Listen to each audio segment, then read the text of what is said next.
नोरमा group, जो सोचता है वो करता है। आपके अपने सपनों का आशियाना। हमने आपको बता दिया था कि नीतीश कुमार दिल्ली से पटना लौट रहे हैं और पटना लौट भी गए हैं। नीतीश कुमार के दिल्ली से पटना आने का कार्यक्रम हालांकि कल था, लेकिन अचानक से नीतीश कुमार दिल्ली से पटना लौट गए और इस लौटने के पीछे की कहानी बहुत ही विकट और विकराल बताई जा रही है। जो सूत्रों से जानकारी मिल रही है उसमें नीतीश कुमार की भारी बेइज्जती दिल्ली में हुई है और नीतीश कुमार से मिलने से कहा जा रहा है कि भारतीय जनता पार्टी के शीर्ष नेतृत्व के नेताओं ने इनकार कर दिया है। बिहार के मुख्यमंत्री नीतीश कुमार रविवार को दिल्ली गए थे।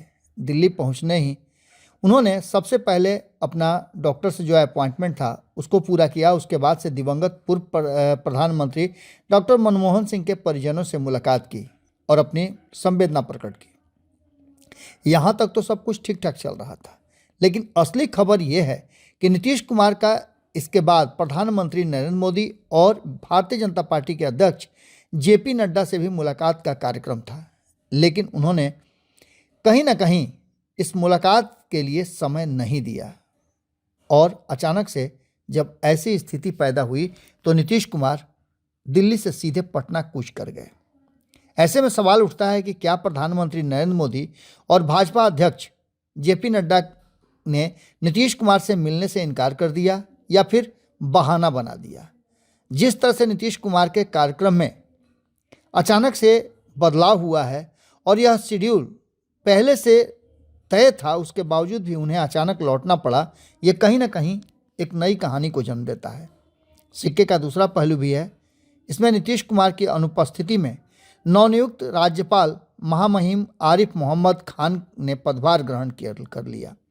इतना भी इंतजार नहीं हुआ कि नीतीश कुमार के आने तक इसे रोका जा सके। नीतीश कुमार के आने तक का इंतजार भी नहीं हुआ और इन सब के बाद कहें तो अमित शाह ने हाल ही में बिहार के मुख्यमंत्री और अगले मुख्यमंत्री को लेकर के जो बयान दिए थे वो काफ़ी निश्चित रूप से नीतीश कुमार के लिए चौंकाने वाले भी थे।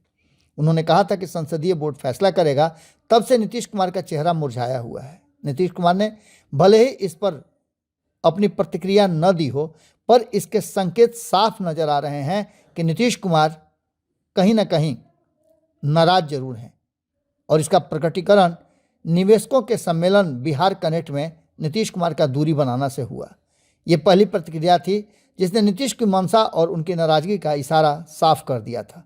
उन्होंने कार्यक्रम में नहीं पहुंचने के पीछे तबीयत खराब होना बताया था, पर दूसरे ही दिन आपने देखा कि वो यात्रा पर निकल गए थे। सियासी हलचल तेज हो गई थी और लोगों में इस बात की चर्चा होने लगी थी कि क्या नीतीश कुमार नए साल के मौके पर कोई बड़ा धमाका करने वाले हैं। क्या नीतीश बाबू फिर से पलटी मारने जा रहे हैं। हालांकि नीतीश कुमार बार बार सफाई देते रहे कि अब पिछली गलती को वो नहीं दोहराएंगे और एनडीए में ही रहेंगे, लेकिन उनकी बातों पर विपक्ष क्या, खुद एनडीए और भारतीय जनता पार्टी के नेताओं को भरोसा नहीं था। जदयू के नेता भी अब खुलकर कहने लगे हैं कि नीतीश बाबू कब क्या फैसला लेंगे ये कोई बता नहीं सकता है। इंडिया ब्लॉक तो कहा जाए तो उम्मीद ही नहीं है कि नीतीश कुमार कब पाला बदल दें और कब कहां चले जाएं। नीतीश कुमार की दिल्ली यात्रा और दिवंगत पूर्व प्रधानमंत्री मनमोहन सिंह के परिजनों से उनकी मुलाकात को भी कई एंगल से देखा जा रहा था। कहा तो ये भी जा रहा था, कयास लगाए जा रहे थे कि श्रद्धांजलि देने गए नीतीश कुमार अकेले क्यों गए। कांग्रेस का कौन बड़ा नेता नीतीश कुमार जब वहाँ गए तो मौजूद था। उनकी बात राहुल गांधी से जो विदेश में हैं उनसे किसने कराई, हुई या नहीं हुई। अगर कोई ऐसी बात नहीं तो एक फोटोग्राफर तक फ़ोटो लेने के लिए क्यों नहीं अंदर गया और एक फ़ोटो भी साझा क्यों नहीं किया गया, जबकि इस तरह के मौके पर तस्वीरें खींचने के लिए फोटोग्राफर भी मौजूद रहते हैं। और आज तो आधुनिक युग है, हर किसी के पास मोबाइल है और इस तरह के स्थिति को और इस तरह के जो कार्यक्रम होते हैं या फिर इस तरह का जो श्रद्धांजलि होता है उसमें लोग तस्वीरें खींच करके उसे मेमोरी के रूप में भी रखते हैं। नीतीश कुमार का दिल्ली जाना और कई सवालों को जन्म दे चुका है, पर उनकी यात्रा एक अनबुझ पहेली अब तक बनी हुई है। उनके राजनीतिक स्वभाव के विपरीत ये सब कुछ देखने को मिल रहा है।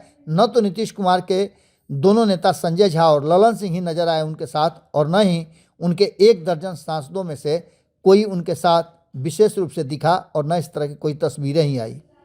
ऐसे ऊपर से तो देखने में सब कुछ ठीक ठाक लग रहा है, लेकिन अंदर खाने में खबरें आ रही है कि नीतीश कुमार भाजपा नेतृत्व से नाराज चल रहे हैं। हालांकि नीतीश कुमार ने कभी अपनी जुबान पर यह बात नहीं लाई है, पर उनकी चुप्पी से ऐसा लगता है कि भीतर में ज्वार भाटा धधक रहा है। ऐसा पहली बार हुआ है जब नीतीश कुमार दिल्ली से इस तरह वापस आए हों। एक बड़े जनाधार वाले राज्य के मुख्यमंत्री के कार्यक्रम तक को प्रधानमंत्री और एक बड़े पार्टी सहयोगी पार्टी के राष्ट्रीय अध्यक्ष मुलाकात तक न करें, सीनियर लीडरों से भी उनकी मुलाकात नहीं हो, तो ये काफ़ी चिंताजनक बात जरूर है। दिल्ली से लेकर पटना तक चर्चा थी कि वापसी से पहले कई नेताओं से मुलाकात का शेड्यूल तय है, पर नीतीश कुमार का अचानक पटना लौटना, वहीं दूसरी तरफ पटना में नीतीश कुमार की वापसी की खबर आने से ठीक पहले आनन फानन में नए राज्यपाल महोदय का पदभार ग्रहण करना, और सबसे बड़ी बात कि नीतीश कुमार की अचानक वापसी का कारण बीपीएससी छात्रों का उग्र आंदोलन बताना गले से नहीं उतर रहा है। आखिर दिल्ली में नीतीश कुमार के साथ क्या हुआ? क्या नीतीश कुमार ने, और जिस तरह से नीतीश कुमार गए थे उसको लेकर के संशय की स्थिति बनी रही? क्या नीतीश कुमार को नज़रअंदाज किया जा रहा है या किसी बड़ी प्लानिंग के तहत नीतीश कुमार को घेरने की शुरुआत है? ये पिछले 6-7 महीनों से जिस तरह की घटनाएं और बयान आए हैं, उसने साफ कर दिया है कि 2024 के लोकसभा चुनाव के बाद एक पोस्टर सामने आया था जिसमें नीतीश कुमार सबके हैं कहा गया था, लेकिन उसके साथ साथ उस पोस्टर पर कटाक्ष भी खूब हुए थे। कहा यह जा रहा था कि नीतीश कुमार कभी भी विश्वास के लायक नहीं रहे हैं। इतना ही नहीं, इन सारी बातों के कहने के साथ ही नीतीश कुमार के विरोधी हों या नीतीश कुमार के समर्थक, सभी नीतीश कुमार के लिए हमेशा रेड कारपेट लेकर के बिछाने के लिए तैयार रहते हैं। पर इस बार माहौल कुछ अलग नज़र आ रहा है। ऐसा लग रहा है कि भाजपा का नीतीश कुमार से मोह भंग हो चुका है। नीतीश कुमार का दिल्ली से इस तरह से वापस आना इस बात की तरफ इशारा कर रहा है। भाजपा की रणनीति को संचालित करने वाले अमित शाह के बयान के बाद कई तरह की बातें सामने आई है, और इस पर नरेंद्र मोदी की चुप्पी भी बहुत कुछ कहानी को कह रही है। नीतीश की पार्टी जदयू की तरफ से कई पोस्टर साझा किए गए हैं और इन पोस्टरों के मायने भी अब निकाले जाने लगे हैं। साफ नज़र आ रहा है कि जदयू हो या भाजपा, दोनों ही दल के नेताओं को क्या हो रहा है या कोई क्या कर रहा है, इस बात की भनक तक नहीं लग रही है। इतना तक कि बड़े बड़े नेता भी किसी भी विषय पर बात करने के लिए तैयार नहीं है। किसी को ये तक पता नहीं है कि नीतीश कुमार दिल्ली गए हैं तो कब लौटेंगे और कितने दिनों तक रहेंगे। आप किसी से भी सवाल कर लें तो किसी के पास कोई जवाब नहीं होता है। नीतीश कुमार की दिल्ली से अचानक से चुपचाप वापसी बड़े भूचाल का संकेत तो नहीं है। ऐसे इसी तरह की बातों को ध्यान से रखा जाए तो कहीं ना कहीं इस बीच में नीतीश कुमार का दिल्ली जाना और इस तरह की परिस्थितियां पैदा करना, भारतीय जनता पार्टी के नेताओं का किनारा करना और खुद नीतीश कुमार की पार्टी के 2 शीर्ष नेताओं का उनसे दूरी बनाना क्या कहानी कहता है। वहीं दूसरी तरफ तेजस्वी यादव भी अचानक अपने सुर बदल दिए हैं। तेजस्वी यादव ने कहा है कि वो अब किसी भी सूरत में नीतीश कुमार को स्वीकार नहीं करेंगे। हालांकि तेजस्वी यादव ने इससे पहले भी, जब 2022 में नीतीश कुमार आए थे, उससे पहले भी बैरियर लगा करके रखा था और खिड़की दरवाजे बंद होने की बात कही थी। लेकिन नीतीश कुमार ने जैसे ही संकेत दिया, रेड कारपेट बिछा करके वो अपने दरवाजे के बाहर खड़े थे।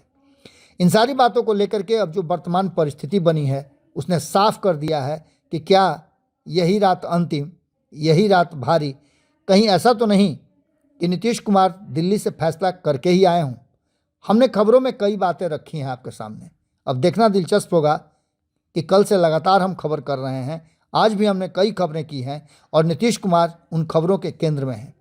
अब सीधी सी बात नज़र आती है कि पहले की तरह नीतीश कुमार में उतनी ताकत, हिम्मत, हौसला और अपने सपोर्टरों का साथ नहीं है। अगर नीतीश कुमार कमज़ोर पड़े तो क्या होगा, या फिर ऐसी स्थिति में नीतीश कुमार भाजपा और तेजस्वी यादव दोनों को चकमा देने की तैयारी करके आए हैं क्या? ये सभी बातें अब आने वाले 24 घंटे में आपको दिखाई देंगी।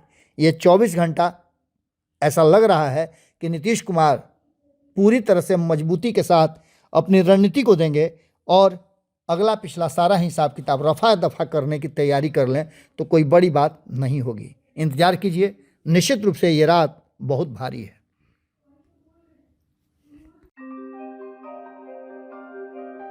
आपके सपनों को हमने सजाया है। ई होम्स पैनोरामा को हमने बनाया है। ई होम्स मेरा एक सपना था जिस पे मैं पिछले 4 साल से काम कर रहा था। हमने जो बनाया है वो सबने है माना। ई होम्स पैनोरामा में हो आपका भी आशियाना।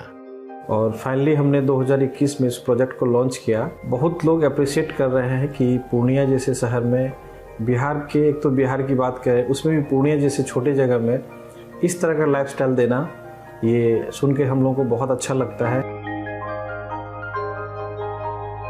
ई होम्स में हमने कुछ और भी किया है, जैसे हम जिस जगह में रह रहे हैं हमारे फैमिली सिक्योर हो, उनको सिक्योरिटी का ध्यान में रखा है। आपकी सुविधा और सुरक्षा आपके लिए खास है, ये आपका विश्वास है। इसमें आर्टिफिशियल इंटेलिजेंस का 7 लेयर सिक्योरिटी का हमने इस्तेमाल किया है। लस ग्रीन कैंपस को बनाया है। यदि हमारा बाउंड्री वाल है तो वो वर्टिकल गार्डन है। ये जितनी भी फैसिलिटी होता है एक इंटरनेशनल टाउनशिप में ई होम्स है, ये हम लोग विश्वास नहीं कर पा रहे हैं। जो भी हमारे मित्र दोस्त या जो भी हमारे बाहर के बाहर आते हैं तो हम लोगों को बहुत अच्छा सुनने को मिलता है और बहुत अच्छा क्रेडिट मिल रहा है। वो सारा हमने सिर्फ एक बिल्डिंग नहीं बनाया, हमें एक बहुत अच्छा लाइफस्टाइल दिया ई होम्स में, और मेरा एक सपना था जिसको मैं आज फुलफिल होते हुए देख पा रहा हूँ। ये आपका आवास है। ई होम्स पैनोरामा में अब आपका निवास है।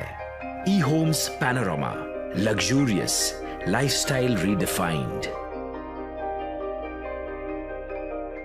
पनोरमा ग्रुप, जो सोचता है वो करता है। अगर ये वीडियो पसंद आई और वह बिहार के राजनीति और बिहारियत से सरोकार रखेनी तो सब्सक्राइब बटन दबा के चैनल के सब्सक्राइब कर ली। ओजे एगो घंटी बा, ओकरा बटन दबा देला से कुल सटीक और मारक खबर रुआ मुफ्त में मिल जाई। अगर रुआ पत्रकारिता के हमनी के नया प्रयोग में सहयोग कर चाहतानी तो ज्वाइन बटन दबा दी। पेटीएम नंबर नोट कर ली 9386 816 700।